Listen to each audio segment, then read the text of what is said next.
अच्छा सर, ठीक है, बुराई आपने कहा कि सारी फौज की तरफ नहीं है, लेकिन जो ये जो मिलिट्री इनकॉर्पोरेशन के हिसाब से बहुत सारी बातें चलती हैं, there is no doubt that there is a huge military setup, ये जो मिलिट्री एसोसिएटेड सेटअप है बिजनेस की तरफ वो है।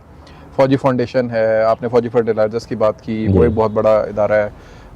फिर उसके बाद ये DHAs हैं और बहुत कुछ है। पहले तो ये पहला सवाल तो मेरा ये, ज़रूरत क्यों है? जी ठीक है, मतलब फ़ौज को क्या बजट नहीं मिलता? यानी अभी भी हम देखते हैं कि मैक्सिमम तो नहीं, लेकिन एक बहुत अच्छा पोर्शन बजट का जो है फौज जी इसमें कोई शक नहीं। और ये फौज अपनी कौम के एहसानमंद है, हाँ, होना लेकिन चाहिए। उसके बावजूद बिजनेस क्यों? और दुनिया में और तो कोई फौज वो कहते हैं करती नहीं है, तो पाकिस्तानी फौज को क्यों जरूरत पड़ी हुई है?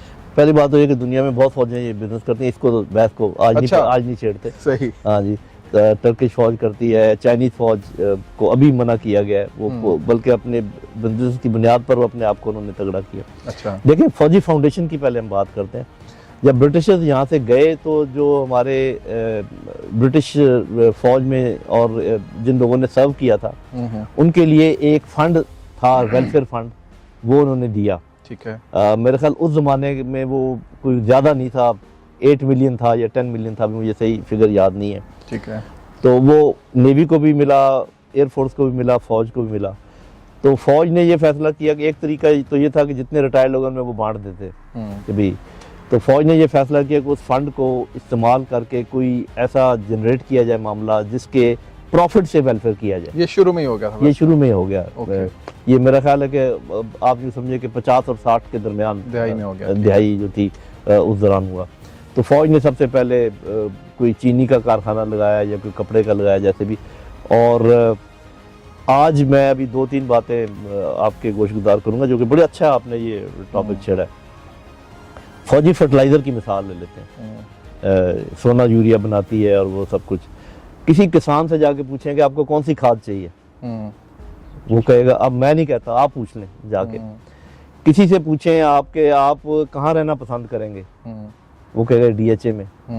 आप कौन से स्कूल में करेंगे, आर्मी पब्लिक स्कूल। कहाँ इलाज करवाना चाहेंगे जी, CMH में करवाना चाहेंगे।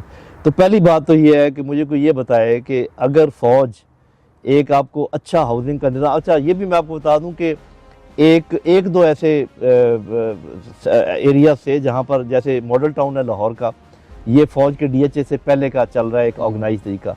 कोई ऑर्गेनाइज हाउसिंग नहीं थी पाकिस्तान में, कोई अच्छे स्कूलों की चेन नहीं थी पाकिस्तान में। कई ये थे 1-2 लॉरेंस कॉलेज और ये वो, लेकिन जैसे चेन होती है ना, तो जो चेन बनाई है अच्छे हाउसिंग की फौज ने बनाई है, जो चेन बनाई है अच्छे हॉस्पिटल की वो फौज ने बनाई है, जो चेन बनाई है अच्छे कॉलेजेस और स्कूल्स की वो फौज ने बनाई है।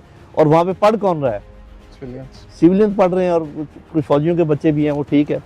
तो जब आपसे पूछें रहना किधर है जी, DHA में रहना है, इलाज किधर कराना है जी, CMH में कराना है, और खाद कौन सी अच्छी है, तो ये शिकायत की समझ नहीं आती कि ये क्यों है। लेकिन फिर भी इसको मैं थोड़ा और एक्सप्लेन कर दूं। एक तो मैंने बताया कि फंड किधर से आया था। फौजी फर्टिलाइज़र कंपनी जो है, जो कि फर्टिलाइज़र की लीडिंग कंपनी है, इसमें 56 आई थिंक, मतलब 51 से ऊपर शेयर जो हैं वो अवाम के हैं। अच्छा, पब्लिक है? पब्लिक लिस्टेड कंपनी है। सही, ऐसी वहाँ पर कराची स्टॉक एक्सचेंज में, और इधर उसकी वो लोग इसके लेते हैं जिस तरीके से भी है। ठीक है। और बाकी हिस्सा जो है वो फौजी फाउंडेशन का है। वो जो फाउंडेशन मैंने बताया ऊपर है, फौजी फाउंडेशन में जो लोग काम कर रहे हैं, सिर्फ फायज के बोर्ड ऑफ डायरेक्टर की मैं बात अलग से करूंगा, जो लोग वहाँ पे काम कर रहे हैं, जैसे उनका जो चेयरमैन है और जो जितने चीफ एग्जीक्यूटिव हैं फौजी एक भी फौजी नहीं है, एक भी यूनिफॉर्म में फौजी नहीं है। मतलब वो रिटायर्ड फौजी भी हो सकते हैं? रिटायर्ड तो है। ठीक है, रिटायर्ड। अच्छा, जैसे मैं जब ये था फौजी फाउंडेशन, फौजी फर्टिलाइजर में, तो वहाँ पर 5% रिटायर्ड फौजी हैं, 95% सिविलियंस हैं। अच्छा। जिसमें इंजीनियर्स हैं और फाइनेंशियल के लोग हैं, मार्केटिंग के लोग, क्योंकि मार्केटिंग था उन्होंने नहीं करनी है। तो क्या करें फिर, जब फौजी रिटायर हो तो उनको गोली मार दें, या तो ये कि भाई अभी आप तो कोई काम नहीं कर सकते। तो पहली बात तो ये कि अगर कोई ऐसा काम, हाँ बाज़ औक़ात ऐसा होता है, ऐसे रजीम्स आए हैं जिसमें ऐसी जगहों पर भी फौजी अफसर भेज दिए गए जहाँ उनकी एक्सपर्टीज नहीं थी। कभी कभी आजकल भी आपको नजर आता है, वो नहीं होना चाहिए। जहाँ पर एक्सपर्टीज नहीं है वो नहीं होनी चाहिए। लेकिन एडमिनिस्ट्रेशन की ऑर्गेनाइजेशन की, तो आपके पास एक पूरी रिच एक्सपीरियंस होता है। एक फौजी जनरल जब वो इक्विपमेंट को भी लुक आफ्टर करता है, अपने लोगों को भी लुक आफ्टर करता है, और टैक्टिक्स और वो सारी चीज़ें वो तो उसको छोड़ दें, तो जो ये आपकी एक्सपर्टीज़ है ये वहाँ पर इस्तेमाल होती है। लेकिन असल बात जो लोगों को जानने की है वो ये है कि प्रॉपर लिस्टेड कंपनीज जिसमें मेजर शेयर पब्लिक का है, कोई वहाँ पर सर्विंग फौजी नहीं है, पूरे टैक्स अदा करते हैं, ठीक है, और कोई उसमें छूट नहीं है। जहाँ छूट है वो मैं बताता हूँ आपको। जो तो इसलिए पहली बात तो ये कि जैसे फौजी फाउंडेशन जो वेलफेयर कर रही है रिटायर्ड लोगों का, वो अनप्रेसिडेंटेड है। यानी कि जितने ये रिटायर्ड लोग हैं उनकी फैमिलीज़ का जो मेडिकल है, उनकी जो स्कूलिंग है, और जो चीज़ें हैं जो कि ज़िम्मे तो होना है गवर्नमेंट के, लेकिन वो नहीं कर सकते, ये खुद करते हैं। उसके अलावा शोहदा के को करते हैं, तो गवर्नमेंट जितना करती है उससे 3 गुना ज़्यादा फौज खुद का इनके थ्रू करती है जैसे भी। अच्छा, जहाँ शिकायत है ना वो है FWO, इसलिए नहीं कि वो टैक्स नहीं देते, वो भी टैक्स पूरा, वो इसलिए कि बाज़ औक़ात उनको काम मिल जाता है आउट ऑफ मतलब नॉट फेयर कंपटीशन। NLC है, बाज़ औक़ात उनको काम ऐसा मिल जाता है जो मैं इसी पे आना चाहता हूँ कि वो ये कहते हैं कि जी कि ये कंपटीशन को किल कर देते हैं। ये इसमें किसी हद तक है, लेकिन ये कि फिर भी आप जो लोग उनसे काम करवाते हैं उनसे पूछें, इसलिए कि FWO का काम, FWO के काम करने की स्पीड और ऐसी जगहों पे काम करना जहाँ कोई जाने को तैयार नहीं है। अब देखें, एक आपने अगर ऑर्गेनाइजेशन बनाई है, अगर आप उसको कहें कि बस सिर्फ तुम पहाड़ों में काम करो और कहीं तुम्हें काम नहीं देंगे, तो वो फिर सस्टेनेबल नहीं होगी। वो अपने आप को तो कहीं पर वो कमाते हैं, कहीं लगाते हैं।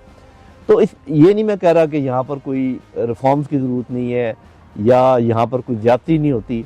जो कमी बेशी है वो दूर करनी चाहिए। मैं सिर्फ ये कह रहा हूँ कि जैसे अंग्रेजी में कहते हैं कि don't throw the baby along with dirty water, कि अगर टब में गंदा पानी और बेबी है तो बेबी को बचाओ, गंदा पानी फेंको। तो आप रिफॉर्म करें इन अदारों को, और लेकिन ये चूंकि यहाँ पर सिविलियन ही काम करते हैं तो क्यों उनकी आप, अब जैसे ये बाइकआउट वाली बात है, बाइकआउट का क्या मतलब, जैसे मैंने कहा 95% तो आपके सिविलियन काम कर रहे हैं।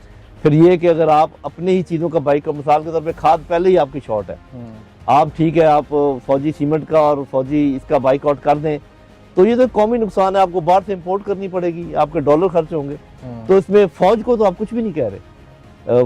ये नुकसान तो उन सिविलियन का हो रहा है जो वहाँ पर काम कर रहे हैं, और वहाँ पर जितने लोग हैं वो बगैर वर्दी के हैं। तो आप किसको, हाँ अलबत्ता ये मैं ज़रूर कहूँगा कि ये फौजी फाउंडेशन को चाहिए कि अब इनके नाम जो है कंपनियों के वो उसमें फौजी इसलिए ना रखें कि अभी थोड़ा सा वो टेंशन पैदा हुई है, तो नाम अच्छे कर दें, जैसे सोना यूरिया है वो सोना ही नाम रख दें उसका, इसके कुछ कर लें।